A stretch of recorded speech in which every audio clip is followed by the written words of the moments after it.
पुरवठ्याच्या बिघडलेल्या नियोजनाची झळ संपूर्ण सोलापूर शहराला सहन करावी लागत असताना शहरातील प्रमुख प्रभाग क्रमांक 11 समाधान नगर परिसरात काही भागात 7 ते 8 दिवसाआड पाणी पुरवठा होत असून त्यामध्ये अत्यंत कमी दाबानं कमी वेळ पाणी पुरवठा होतोय। अर्ध्या भागात 10 दिवसाआड पाणी पुरवठा होत नसल्यानं नागरिकांनी जनसेवक सुरेश पाटील यांना बोलावून संबंधित विभागीय कार्यालय क्रमांक 3 विभागीय अधिकारी लोखंडे साहेब व त्याच विभागातील जही अंजना कोणे तसेच दुर्लेकर पाणी सोडणारा चावीवाला शेखर हिगे यांना घेऊन त्या भागामध्ये फेरफटका मारला असताना अनेक माता बंधू भगिनींनी मोठ्या प्रमाणात जनआक्रोश केला। 10-12 दिवस पाणी येत नाही। कालच बुधवारी पाणी सोडल्यावर MSCB वाला विद्युत खंडित करून झाला, त्यामुळे भागात पाणी येऊ शकलं नाही। संबंधित सर्व अधिकाऱ्यांना अतिरिक्त आयुक्त संदीप कारंजे यांना सांगून संध्याकाळी 5 वाजता पाणी सोडण्यात आलं। सदरचा भाग हा निम्मा मध्य विधानसभा आणि उत्तर विधानसभामध्ये येत असून त्या भागातील लोकप्रतिनिधींनी मेन लाईन एवढीच घातली असून अंतर्गत लाईन नसल्यानं पाणी पुरवठा सुरळीत होत नाही। त्या भागात तो सुरळीत करण्यासाठी माननीय मुख्यमंत्री, उपमुख्यमंत्री, पालकमंत्री व भागातील दोन्ही उमेदवार व ज्या भागात अंतर्गत मेन लाईन नाही त्या सर्वांची चौकशी करून एस्टिमेट तयार करून माननीय आयुक्तांच्या मान्यतेनं महाराष्ट्र सुवर्ण जयंती जिल्हास्तरीय अनुदानातून, शासकीय अनुदानातून सोलापूर शहरात ज्या भागात पिण्याचे पाणी नाही, अंतर्गत लाईन नाही त्या ठिकाणी काम करता येईल का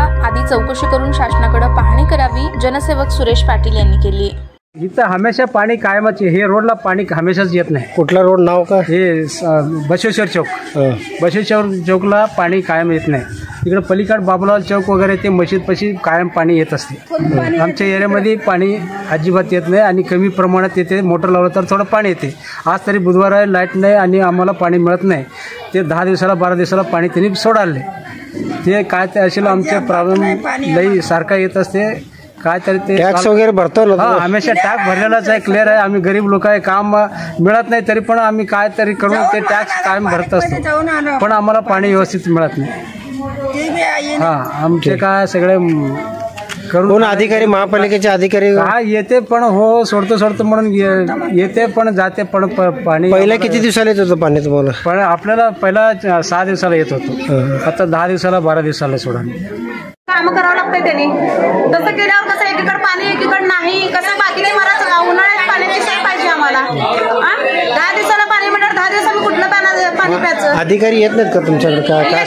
येते मत मागायला येतात, जातात, दुसरं काय करणारच नाही त्यांना। नाही, महानगरपालिकेचे अधिकारी तुम्ही टॅक्स तर भरतो, टॅक्सची पावती देतात, टॅक्स भरतात, काय पाहिजे असेल तर आम्हीच अजून तिकडे त्यांना तक्रार मांडायला जायचं, त्याला सोडून त्यांनी काहीच करत नाही। पाण्याची सोय आम्ही वर्षाला उन्हाळ्यात हेच असतंय आमच्याकडे। एक घर से पानी नहीं है घर में, दुनिया का तकलीफ होने लगी पानी का। बोलो जब बोर तो है ही, बोर हमारे को तो लाना है, क्या करना है, बोर भी नहीं, चाय भी नहीं है। कल से चुप रास्ता देखने लगा, पानी का रास्ता आबेगा जबेगा कल खाली 4 घड़े पानी छोड़े से। कितने दिन आता है पानी? 9 दिन का है गली की बाड़ी को पानी, कभी 6 दिन का आता है, कभी 7 दिन का आता है। कितना घंटा आता है? आता 2 घंटे 3 घंटे पानी, मगर कल ये बाड़ी का बहुत तकलीफ है पानी के। महापालिका कोई अधिकारी नहीं आते क्या? यहाँ नहीं आते जी भैया, नहीं आते। टैक्स बहुत ही यहाँ तो आते ही वो। तुम टैक्स भी भरते ना पूरा? हाँ क्लियर है जी भैया। क्या पानी का ये होने लगे बोलो? बात करो। बोर का पानी वहाँ है, पानी दिया तो बोर का देंगे तो हम क्या करते, क्या करने का इलाज में तो क्या। महापालिका का पानी आता है क्या तुमको? महानगर पालिका का पानी 9 दिन को पानी आने के यहाँ कोई इधर ध्यान नहीं देता क्या? वो नहीं ध्यान देते नहीं, पानी छोड़ा है गला देखना वाला नहीं। मुझे पूरी गली, ये पूरा गली पानी आदि सुबह को नंबर लेंगे तो उसका सब पानी छोड़ा। किसका नंबर लेना है? पानी छोड़ने वाले का करने का। तो वो पानी भरत को तुम्हें हमारे को 1 रुपया छोड़ते नहीं, हमारे को टैक्स तो पूरा भरते थे। पूरा टैक्स तो भरता मैं, 1 रुपया तटाते नहीं। कौन पूछो स्वामी साहब, एक कुछ मैं जाको तुम पूछवा तो स्वामी को भी। ताज्या बातम्या पाहण्यासाठी प्राईम महाराष्ट्र न्यूज चॅनलला सबस्क्राईब करा।